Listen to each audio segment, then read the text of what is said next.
आज लंका में सीता जी पहुंच गई। क्या कर रही हैं लंका में? एक वृक्ष के नीचे बैठी रो रही हैं बैठी बैठी।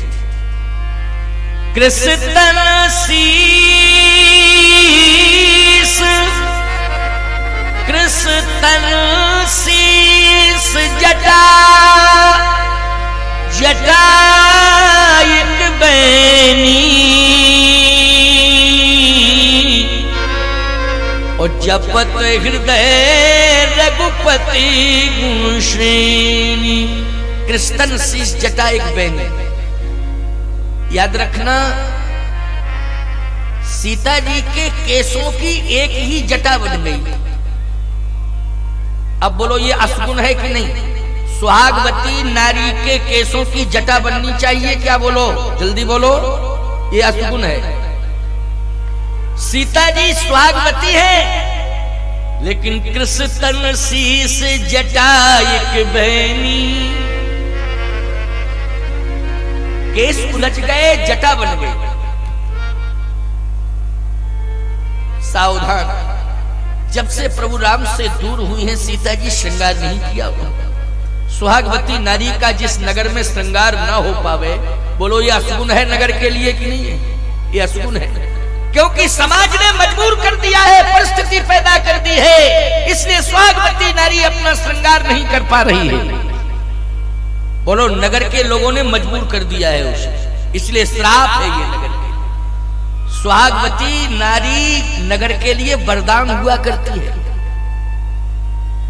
सुहागवती नारी की मांग का सिंदूर अगर कोई देख ले प्यारे, तो किसी भी कार्य के लिए जा रहा हो, सुहागवती नारी का सिंदूर अगर दिखाई दे गया तो याद रखना उसका कार्य सफल हो जाएगा, क्योंकि वो सिंदूर समाज के लिए वरदान है। क्या है? वरदान है, मंगल है, मंगल है। इसलिए बिना सिंदूर के कभी सुहागवती नारी को रहना नहीं चाहिए। याद रखना, ये सब यही सबसे बड़ा श्रृंगार है, इसी को श्रृंगार कहते हैं। मांग में सिंदूर है, यही श्रृंगार है। आज बहुत से श्रृंगार तो हो रहे हैं, लेकिन सिंदूर छिपा है, दिखाई ही नहीं दे रहा है। और इतना हल्का सिंदूर लगाती है कि वो पता नहीं चलता है। पहले क्यों भाई सिंदूर दूर से ही दिखाई देता था कि नहीं दिखाई देता था? है? दूर से ही दिखाई देता था। रेड का निशान खतरा, लाल लाल निशान खतरा। क्यों भाई? सावधान, आजकल तो पता ही नहीं चलता है। अच्छा वो जो लगता है ना सिंदूर, वो बीच में मांग में लगना चाहिए, पता नहीं टेढ़ा टाढ़ा लग जाता साइडों में, इधर उधर। हाँ क्यों गलत कह रहा हूं क्या? साइड में लगता है टेढ़ा टाढ़ा, जिससे कोई देख ना ले। अरे सिंदूर छिपाने के लिए है, नहीं है प्रकट करने के लिए है, जिससे समाज ये समझ जाए कि अधिकार प्राप्त नारी है। बोलो भाई, संरक्षण प्राप्त नारी है, संरक्षण किसी ने दिया है, ये सिंदूर सिद्ध कर देता है। याद रखना, माता जानकी को सिंदूर प्रिय है। सत्य तो यह है प्यारे, भगवान श्री राम जिस दिन सीता जी का हरण हुआ, उस दिन मांग में सिंदूर था, और वही सिंदूर 14 महीने तक रहा लंका। याद रखना, वही सिंदूर रहा। वो सिंदूर जो है बार बार कवच बनकर के सीता के सम्मान की रक्षा करता था। इसलिए नारी का सिंदूर कवच है। नारी का सिंदूर क्या है? कवच है। मांग में सिंदूर होना चाहिए, ये कवच है तुम्हारे लिए। कवच का काम है रक्षा करना। कवच का काम क्या है? रक्षा करना। कवच का काम संरक्षण देना भी, और कवच का काम रक्षा करना। और ये भारतीय सनातन संस्कृति में ही नारी सिंदूर लगाती है। पाश्चात्य संस्कृति की नारी सिंदूर नहीं लगाती। विदेशी महिला को, कभी किसी विदेशी महिला को देखना, जब पर्यटक बनकर के भारत में आते हैं पर्यटन करने, तो उन महिलाओं को देखना वो सिंदूर नहीं लगाती हैं, वहां परंपरा ही नहीं है सिंदूर की। क्यों? हमारे यहाँ सिंदूर इसलिए नारी को दिया जाता है मंडप के नीचे, क्योंकि नारी संस्कारों को स्वीकार कर रही है। विवाह क्या है? एक संस्कार है। हमारे यहाँ भारतीय सनातन परंपरा में विवाह क्या है? संस्कार है। जैसे आज बहुत शादियां हैं, बोलो आज बहुत शादियां हैं, बहुत से लोग हमसे आज्ञा लेके गए हैं कि महाराज शादी में जाना है, शादी में जाना है। हाँ जाना पड़ेगा, है ना। लेकिन मैं आपसे एक बात पूछ रहा हूं, विदेश की नारी सिंदूर नहीं लगाती है, क्यों नहीं लगाती है? भारत की नारी सिंदूर क्यों धारण करती है? इसलिए शास्त्र कहता है ये संस्कार है। जहां संस्कार माना जाएगा विवाह को, वहां सिंदूर अवश्य होगा। और विदेश में संस्कार नहीं है विवाह, विदेश में समझौता है। क्या है विदेश में? समझौता। ईमानदारी के साथ बताओ, जहां समझौता होगा वहां सिंदूर से क्या लेना देना? समझौते का मतलब है जब तक हमारा तुम्हारी बात बन रही है तब तक हम तुम्हारे हैं, तुम हमारे हो। जिस दिन नहीं बनेगी तुम अलग अलग अलग, कोई मतलब नहीं, कोई लेना देना नहीं। लेकिन भारतीय परंपरा में जिसकी मांग में एक बार सिंदूर भर चुका है प्यारे, जब तक वो जिंदा है उसके मांग के सिंदूर को यमराज भी नहीं मेट पाएंगे प्यारे। यही मनोती वो भगवान से मांगती है कि मेरे मांग के सिंदूर को यमराज भी न समाप्त कर पाए। सिंदूर का मतलब है पति। सिंदूर का मतलब क्या है? पति। पति की रक्षा होगी तो सिंदूर की रक्षा होगी कि नहीं होगी? सिंदूर की रक्षा की बात करती है वो। अपने आप पति के दीर्घायु की कामना हो जाती है। बोलो दीर्घायु की कामना जुड़ जाती है कि नहीं जुड़ जाती है? विदेश की नारी पति को महत्व नहीं देती है, विदेश की नारी संपत्ति को महत्व देती है। जब तक संपत्ति रहेगी तब तक एग्रीमेंट रहेगा, समझौता, और संपत्ति खत्म, एग्रीमेंट खत्म, फिर क्या लेना देना, कोई मतलब नहीं है। लेकिन भारत की नारी संपत्ति को महत्व नहीं देती है, भारत की नारी तो पति को महत्व देती है। इसलिए तुलसीदास जी कह रहे हैं, वृद्ध रोग बस, वृद्ध रोग बस जड़ धनहीना, ओ अंध बधिर लोभी अति दीना, ऐसे उपति कर किए अपमाना, नारी पाव जमपुर दुख नाना। अंध बधिर लोभी अति दीना, वृद्ध रोग बस जड़ धन हीना। कैसा ही पति क्यों ना हो, रोगी हो, जड़ हो, धनहीन हो, याद रखना बूढ़ा हो, लेकिन पति परमात्मा से भी ज्यादा श्रेष्ठ है, सम्माननीय है, महत्वपूर्ण है। यह है भारत की परंपरा। इसलिए जब पति से पृथक हो जाती है नारी, उसकी मांग का सिंदूर चला जाता है। चूड़ियां और सिंदूर ये दो अलग हो जाते हैं। जिस समय उसकी मांग से सिंदूर धोया जाता है तो उस समय वो कल्पना किसकी करती है? संपत्ति की कि पुत्र की? नहीं, परमात्मा। जिस समय उसकी मांग का सिंदूर धुलता है उस समय न उसे पिता की याद आती है, न पुत्र की याद आती है, न संपत्ति की याद आती है। पति के जाने के बाद उसे केवल परमात्मा की याद आती है। यह है सनातन संस्कृति की याद, केवल परमात्मा की याद आती है। इसलिए वो प्रमाण मिलता है। प्रसंग तो मैं श्री किशोरी जी का ही कह रहा हूं, भगवान राम कितने व्यथित हैं, लेकिन संकेत दे रहा हूं आप। चक्रवर्ती सम्राट महाराज श्री दशरथ का निधन हुआ। जिस समय सरजू तीर रच चिता बनाई, सरजू के किनारे एक चिता तैयार की गई। महाराज का शरीर अग्नि के हवाले करना है। भरत जी महाराज ने मुखाग्नि दी। जिस समय भरत जी मुखाग्नि दे रहे थे उस समय कौशल्या, केकई और सुमित्रा तीनों महारानियां चिता में जलने के लिए तैयार हैं। जैसे ही चिता में कूदने के लिए तीनों तैयार हुई, तो अभी अभी भरत जब आए थे ननिहाल से, तो केकई जी को खरी खोटी सुना रहे थे। बोलो, सुना रहे थे कि नहीं? बार बार कह रहे थे, जो पै कुरुच रही असु तो ही। मुखाग्नि के पहले भरत का बयान है केकई मां के प्रति क्या है? जो पै कुरुच रही असु तो ही, ओ जनमत काहे न मारस मोही। पेड़ काटते पल्लव सींचा, ओ मीन जियत नित बार उलीचा। केकई कत जन्मी जग माझा, केकई कत जन्मी जग माझा। बार बार भरत जी कह रहे थे, हंस वंश दशरथ जनक, राम लखन से भाई। जननी तू जननी भई, विधिशन कछु न वसाए।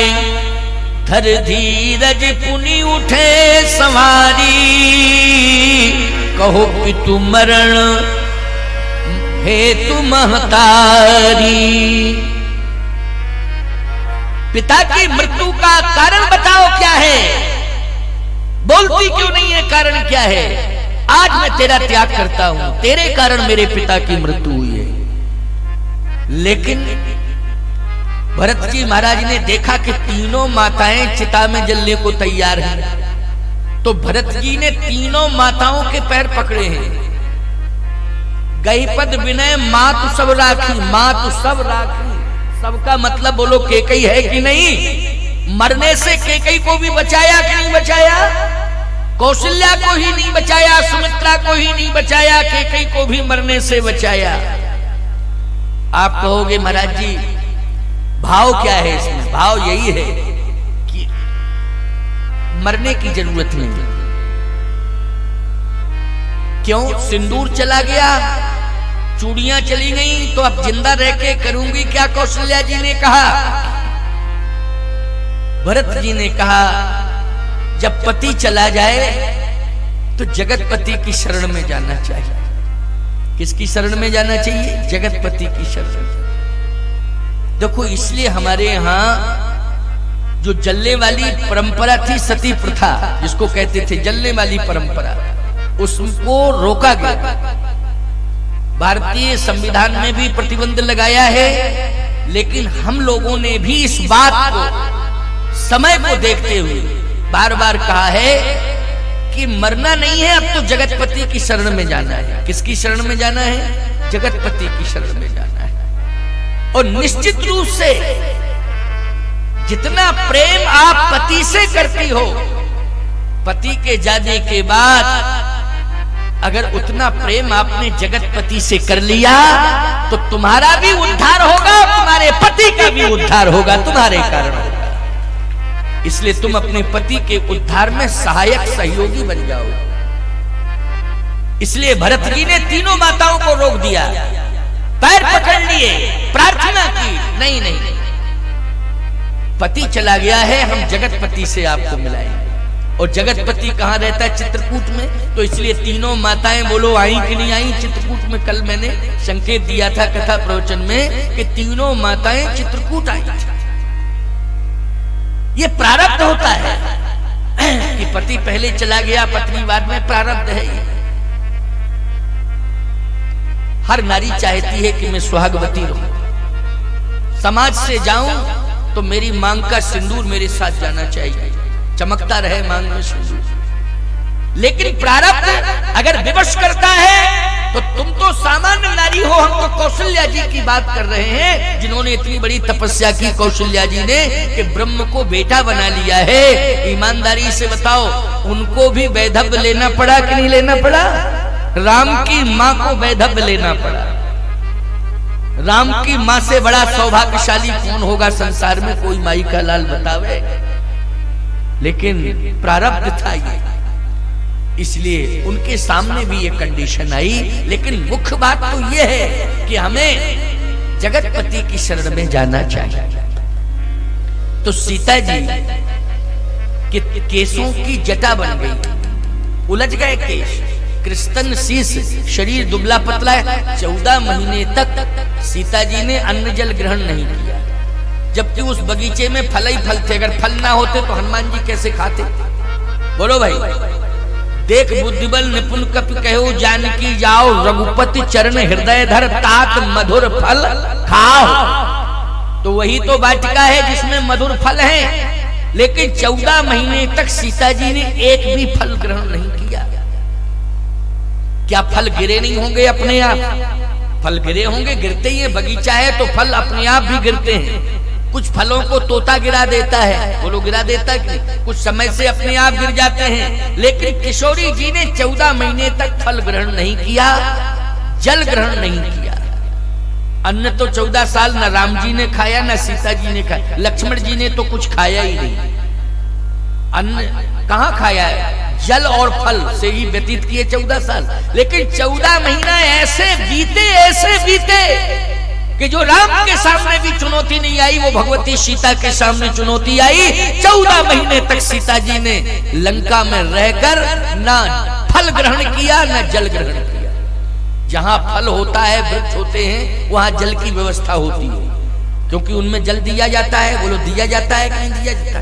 अगर दिया जाता हो तो ऐसे कर दो, क्या दिक्कत की बात है?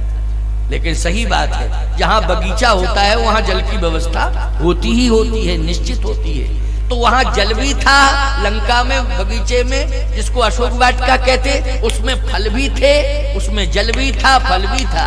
लेकिन 14 महीने तक सीता जी ने जल और फल ग्रहण नहीं किया। शरीर कैसा हो गया? कृष्ण शीश जटायक बनी, फिर बिना जल फल के जी कैसे जपत, हृदय रघुपति गुण श्रेणी। राम राम राम राम राम राम जपती नहीं तो राम का नाम जो है कवच बनकर के रक्षा करता रहा। अच्छा बोलो, राम नाम से बड़ा कोई फल है? बोलो हो तो बताओ। और राम नाम से बड़ा कोई जल नहीं है, राम नाम से बड़ा कोई फल नहीं है, राम नाम से बड़ी कोई औषधि नहीं है। राम नाम एक औषधि, बोलो है औषधि की। और राम नाम फल भी है और राम नाम जल भी है। सुखी मील जहाँ नीर यगाधा, और जिम हरि शरण कौ बाधा। बोलो राम का नाम जल भी है और राम का नाम फल भी है। अब कहो कैसे फल है? भरत तीसरे पहर मह कीन प्रवेश प्रयाग, कहत राम सिय उमग उमग अनुराग। सीताराम सीताराम सीताराम कहते कहते भरत फल ही नहीं, फल के रस बन गए।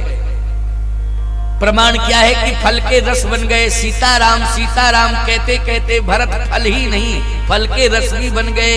अरे जब फल होगा तभी तो रस होगा, बिना फल के रस कैसे हो सकता है? गोस्वामी जी कह रहे हैं, तही फल कर फल दरस तुम्हारा, और सहित प्रयाग सौभाग्य हमारा। तही फल कर फल। तो बोलो भाई, राम राम जपते जपते भरत जी तीर्थराज प्रयाग में पहुंचे तो तीर्थराज प्रयाग के महात्मा भरद्वाज ने क्या कहा? तहीं फल कर फल दरस तुम्हारा, और सहित प्रयाग सौभाग्य हमारा। बोलो भरत जी फल के फल रस हो गए कि नहीं हो गए? इसका मतलब है राम के नाम में ये ताकत है कि राम का नाम फल भी है, राम का नाम रस भी है, और राम का नाम जल भी है, और राम का नाम कवच भी है। सब कुछ राम का नाम। तो सीता जी 14 महीने तक जिंदा किसके बल पर रही? जल और फल के बल पर नहीं, राम नाम के बल पर। इसलिए नाम पाहु दिवसन से ध्यान तुम्हार कपाट, और लोचन निज पद जंत्रत प्राण जाही कहीं बाट। राम नाम का पहरा लगा है। भगवान राम चिंतित हैं, रो रहे हैं। सुनो जरा,